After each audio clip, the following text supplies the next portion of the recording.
Welcome to part 2 of Things People Get Wrong About the Bible, a series where I break down things that are widely held beliefs and don't hold up as biblically accurate. Today's biblically inaccurate belief: Mary stayed a virgin for the rest of her life after Jesus was born. First and foremost, it would be sinful for her to do so as a married woman. 1 Corinthians 7:2-5 addresses this. But since sexual immorality is occurring, each man should have sexual relations with his own wife, and each woman with her own husband. The husband should fulfill his marital duties to his wife, and likewise the wife to her husband. The wife does not have authority over her own body, but yields it to her husband. In the same way, the husband does not have authority over his own body, but yields it to his wife.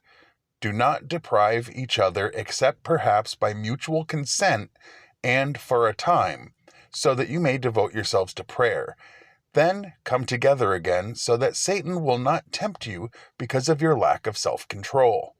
So, according to that, God expects married couples to have sex. My second point: the Gospels of Matthew and Mark explicitly name 4 brothers: James, Joseph, Simon, and Judas, also called Jude, as in the writer of the book of Jude. While some people believe that the word brothers means cousins in this case, or stepbrothers, neither of those really hold up.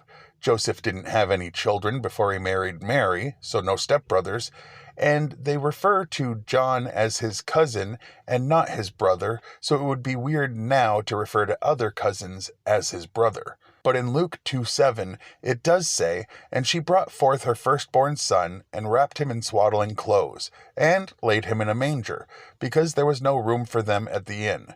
Firstborn would imply that there were more born after. Why specify? And finally, in Matthew 1:24-25, it says, "When Joseph woke up, he did what the angel of the Lord had commanded him, and took Mary home as his wife. But he did not consummate their marriage until after she gave birth to a son, and he gave him the name Jesus." It would be strange to mention that if he didn't then consummate the marriage after the birth, since it did say he didn't consummate it until after the birth. And remember how I started this video. It would have literally been sinful for her to withhold from her husband that intimacy. Please come back again, and have a blessed day.